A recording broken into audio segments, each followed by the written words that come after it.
పాశుపత వ్రత ఆవిర్భావ కారణ కథ. ఇంకా అగస్త్యుడు రాజుతో ఆ పినాకి ఇట్లు చెప్పగా, దేవతలు ఋషులు నేను ఆ దేవునికి ప్రణమిల్లాము. శిరస్సుతో ప్రణమిల్లి ఆ దేవుని చూసినంతలో అతని దేహమున ఉన్న బ్రహ్మను హృదయాన సన్నని దుమ్ము కణమంత సూక్ష్మరూపుడగు నారాయణుని కనుగొన్నాము. ఆ నారాయణుడు జ్వలిస్తున్న సూర్యుని వన్నెతో ప్రకాశిస్తుండెను. అతన్ని దర్శించుకుని అందరూ విస్మితులై యాజకులకు ఋషులందరూ సామము రుక్కు యజస్సులతో జయ జయ ధ్వనులు గావించి వారు ఆ దేవునితో ఇట్లండ్రి, పరమేశ్వర, ఇది ఏమి? నీ ఒక్క మూర్తి అందే త్రిమూర్తులను గానవస్తున్నారు అని పలికిరి. ఓ మేధావులారా, ఈ యజ్ఞమునందు మహర్షులు నన్ను ఉద్దేశించి దేన్ని హుతం చేస్తారో దాన్ని మేము మువ్వరం గ్రహిస్తాము. మునివర్లారా, మాకు వేర్వేరు భావాలు లేవు. పెక్కు విధాలైన వానియందును చక్కని రూపుగలవారు దీన్ని చక్కగా దర్శిస్తారు అని రుద్రుడు ఇట్లా పలకగా, ఆ మునులందరూ శంకరుని మోహశాస్త్ర ప్రయోజనం గురించి ఇట్లా అడిగిరి. దేవా, లోకాలను మోహపెట్టుటకై నీవు విడిగా ఒక శాస్త్రం చేసితివి. అది చేయుటకు కారణమేమి మాకు చెప్పము. భారతవర్షం నా దండకమని పేరుగల వనం కలదు. అందు గౌతముడని బ్రాహ్మణుడు ఘోరముగు తపమనరించెను. బ్రహ్మ దానికి నిండు సంతోషం పొంది ఆ మునితో తపోధన వరం కోరుకోమని పలికెను. లోకాలకు కర్తయ్యగు బ్రహ్మ ఇట్ల పలకగా అతడు, పద్మ సంభవ, నాకు వెనువెంటనే కొన్ని ధాన్యపు గింజలను సగము అని పలికెను. ఇట్లనగా బ్రహ్మ అతడు కోరిన వరం ఇచ్చెను. అతడును ఆ వరం గైకొని శతశృంగమున ఒక పెద్ద ఆశ్రమం నిర్మించుకొనెను. అందు ఆ ధాన్యపు గింజలు ఉషక్కాలమును మొలకెత్తి మధ్యాహ్నానికి పండుచుండగా వానితో ఆ విప్రుడు బ్రాహ్మణులకు తగినంత ఆతిథ్యం చేయుచుండెను. అంత కొంతకాలానికి ఒడలికి గగురుపాటు కలిగించు కరువు ఏర్పడింది. 12 ఏండ్ల పెనుకరువు ఆ దండకమున ఉన్న మహర్షులందరూ ఆ అనావృష్టిని చూసి దప్పికతో బాధపడుతున్న వారై గౌతముని కడ కరిగిరి. అట్లు వచ్చిన వారిని గాంచి గౌతముడు శిరస్సు వంచి మొక్కి, ఓ మునివర పుత్రులారా, మీరందరూ మా ఇంట నిలువుడని పలికెను. అట్లు పలకగా వారందరూ ఆ కరువంతయు పూర్తిగా పోవు వరకు అతని ఆశ్రమమందే భుజిస్తూ నిలిచిపోయిరి. ఆ కరువు క్షీణించిపోగా ఆ బ్రాహ్మణులందరూ తీర్థయాత్రపై మనసు పెట్టిరి. అక్కడ మారీచుడను పరమముని శాండిల్యుడను మునిసిత్తముని చూసి చక్కగా ఆలోచించి ఇట్లు పలికెను. శాండిల్య, నీకొక మంచి మాట చెబుతాను. నీ తండ్రి గౌతమ మహర్షి. అతనికి చెప్పక మనము తపోవనానికి తపమాచరించుటకు పోజాలం. అట్లు పలకగా ఆ మునులందరూ నవ్విరి. ఏమయ్యా, ఈయన అన్నం తిన్నంత మాత్రాన మనం మన దేహాలను అమ్మితిమ్మా ఏమి? ఇట్లు పలికి మరలా అటు నుండి వెడలిపోవుటకు ఒక నిమిత్తం ఆలోచించిరి. ఒక మాయగోవును సృజించి ఆ శాలయందు వదిలిరి. అంతా ఆ శాలయందు తిరుగుతున్న ఆ గోవును చూసి గౌతముని చేతియందు నీటిని గ్రహించి రుద్ర పొమ్ము అని పలికెను. అప్పుడు మాయామయ్యగు ఆ ఆవు నీటి బిందువులతో అట కింద పడిపోయాను.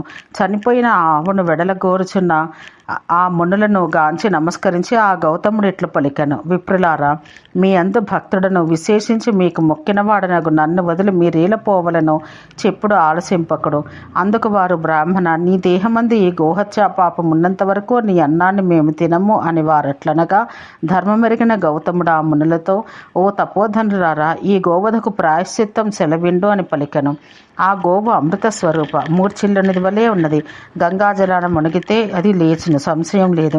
మరణించిన దానికి ప్రాయశ్చిత్తం, చావని దానికై ఈ మాత్రం వ్రతం చాలు. కోపం చేయకము అని పలికి వారు వెడలిపోయిరి. వారు వెడలిపోగా బుద్ధిశాలిగా గౌతముడు హిమవంతమున మహాగిరికి నన్ను ఆరాధించుటకు గొప్ప తపం చేయుటకు అరిగెను. ఒక 100 ఏండ్లు నన్ను ఆరాధించెను. నేను తుష్టి చెంది, సువ్రతుడా, వరం కోరుకోమంటిని. అతడు నాతో ఇట్లనెను, నీ జటలలో ఉన్న తపస్విని ఈ గంగను నాకిమ్ము. ఈ పుణ్య భాగీరథి నాతో పాటు వచ్చుగాక. అతడిట్ల పలకగా శివుడు ఒక జడముక్క నొసగెను. దాన్ని గైకొని అతడును చచ్చిపడి ఉన్న గోవున్న చోటికి వెళ్ళెను. ఆ నీటితో తడిసిన వెనువెంటనే ఆ గోవు లేచి స్త్రీ అయి అరిగెను. అక్కడ పుణ్యజలాలు పవిత్రములగు పడియలు గల ఒక పెద్ద నది ఏర్పడెను. ఆ గొప్ప అద్భుతం గాంచి పవిత్రులైన సప్త మహర్షులు ఆకాశాన విమానం నందున్న వారై మేలును పలుకుతూ వచ్చిరి.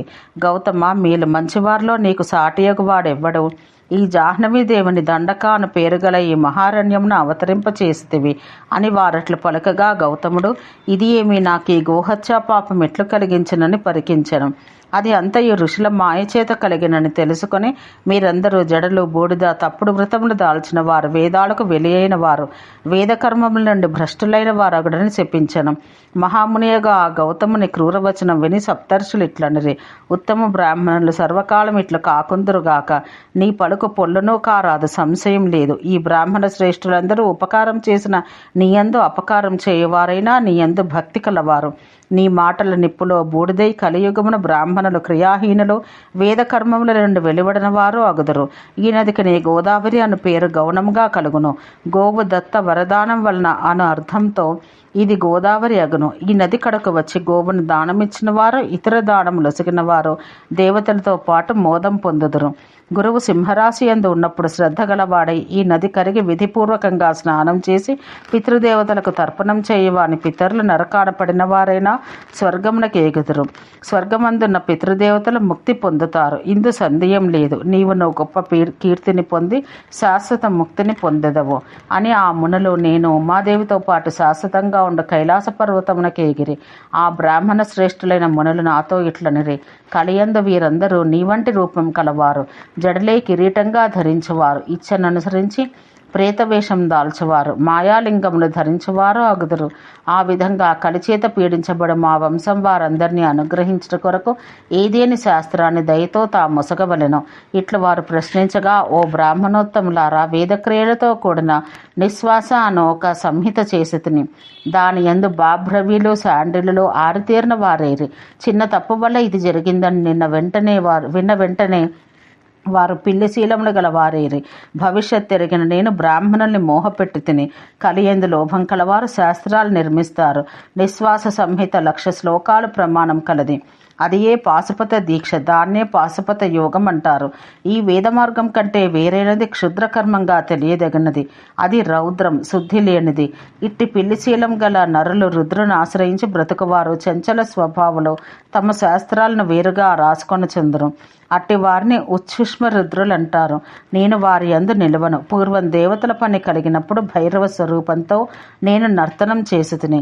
ఇది క్రూరకర్మలకు నాతో సంబంధం. మునుపు దైత్యులను నాశమందించే కోరికతో నేను అట్టహాసం చేసి తిని. అప్పుడు లెక్క పెట్టరాని కన్నీటి బిందువులు పడినవి. అవే భూతలమున రౌద్రస్వరూపములగును. ఉచ్ఛుష్మ పద్ధతి యందు ఆసక్తి కల రుద్ర సంబంధులు మధ్యమాంసముల యందు ప్రీతి కలవారు స్త్రీలోలురు పాపకర్మలు అయి భూలోకాన జన్మించిరి. గౌతముని శాపం వల్ల వారి కులాన బ్రాహ్మణులు జన్మిస్తారు. వారిలో సదాచారులు నా శాసనాన ప్రీతి గల వారగుదురు. బైడాలికులు స్వర్గమా మోక్షమా అను సంశయం వల్ల నా సంతానాన్ని చెరచవారగుదురు. ముందు నా మాట మీద గౌతముని శాపాగ్ని చే దగ్ధులైన బ్రాహ్మణులు నరకమున కరుగుదురు. ఇందు విచారణ చేయనక్కర్లేదు. నేనిట్లు చెప్పగా ఆ బ్రహ్మపుత్రులు తమ తావున కరిగిరి. పరంతపుడగు గౌతముడును తన గృహమున కరిగిన. విప్రులారా, మీకు ధర్మం లక్షణం చెప్పాను. దీనికంటే విపరీతంగా ప్రవర్తించేవాడు పాషండుల యందు ఆసక్తి కలవాడగును. ఓం శాంతి శాంతి శాంతి.